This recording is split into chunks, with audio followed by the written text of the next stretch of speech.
নমস্কার বন্ধুগণ, আমি হলাম পিকু এবং আপনারা শুনছেন তিন মূর্তি অডিও। আজ আপনাদের জন্য সত্যজিৎ রায়ের লেখা আমি ভূত। আজকের গল্পটি আমি নিয়েছি 12 ভূতের গপ্প এই বইটি থেকে। প্রধান চরিত্রে নারায়ণ শর্মা, নিতাইবাবু, ভীম নস্করের ভূত এবং ভূত। গল্প পাঠে গল্পের সূত্রধার এবং অন্যান্য চরিত্রে আমি পিকু। শুরু হচ্ছে আমি ভূত। আমি ভূত। আজ থেকে ঠিক 3.5 বছর আগে আমি জ্যান্ত ছিলাম।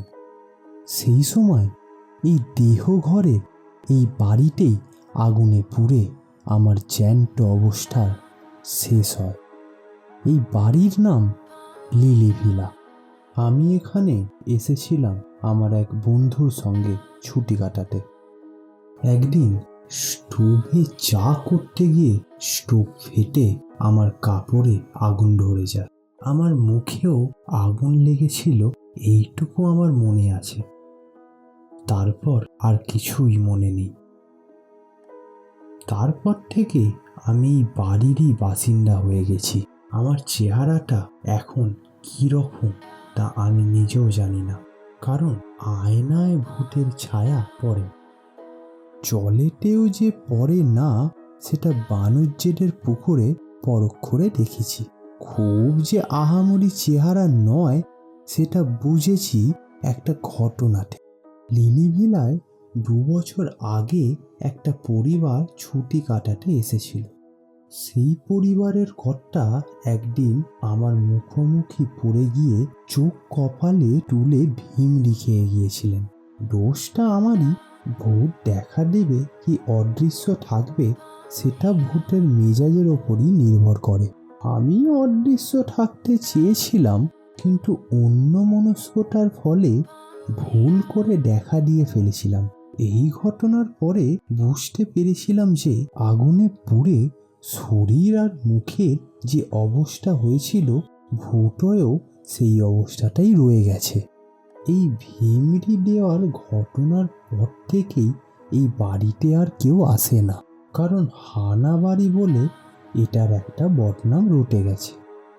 আমার পক্ষে এটা লোকসান, কারণ বাড়িতে জ্যান্ত লোকজন থাকলে আমার বেশ ভালোই লাগে।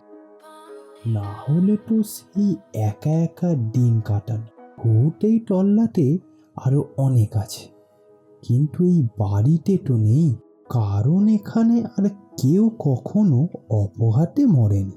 শহরের অন্য জায়গায় যে ভূত আছে তাদের সকলকে আমার পছন্দ নয়। কয়েকজন তো রীতিমতন মন্দ, যেমন নস্করদা বা ভীম নস্করের ভূত।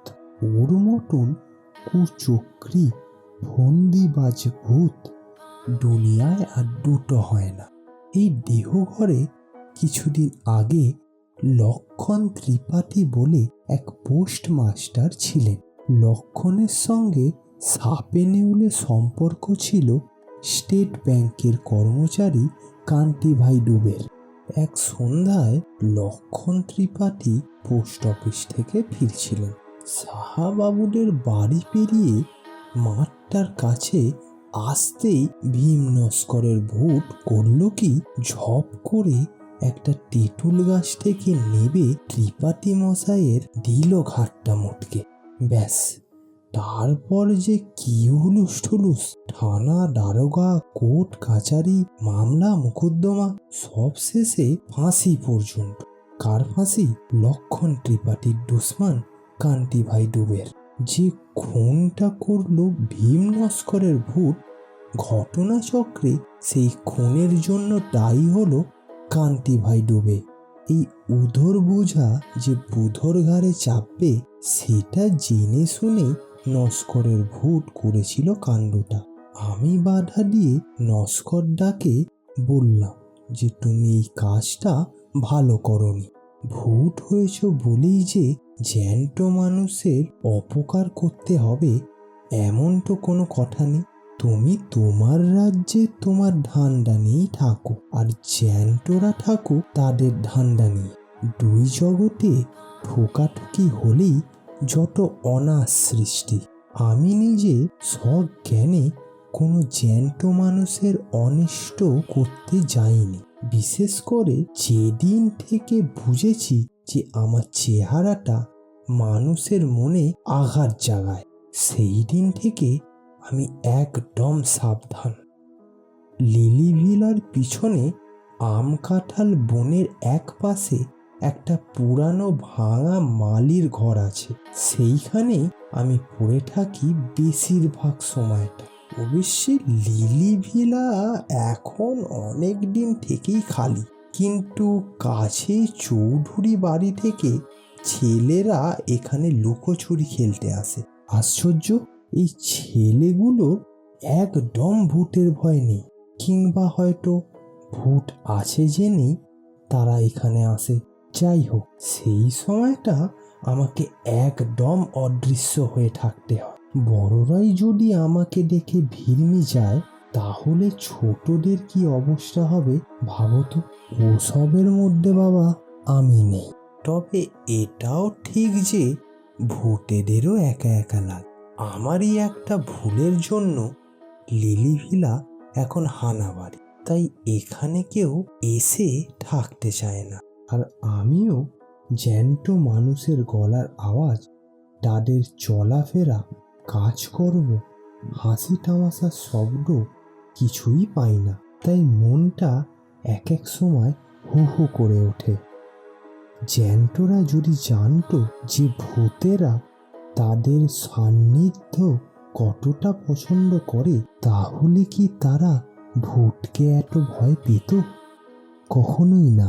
কিন্তু লিলি ভিলাতেও শেষ পর্যন্ত লোক এসে হাজির হল। একদিন সকালে একটা সাইকেল রিক্সার হর্ন শুনে ঘর থেকে গলা বাড়িয়ে দেখি রিক্সা থেকে মাল নামছে। কতজন লোক? দুজন। এরা কারা?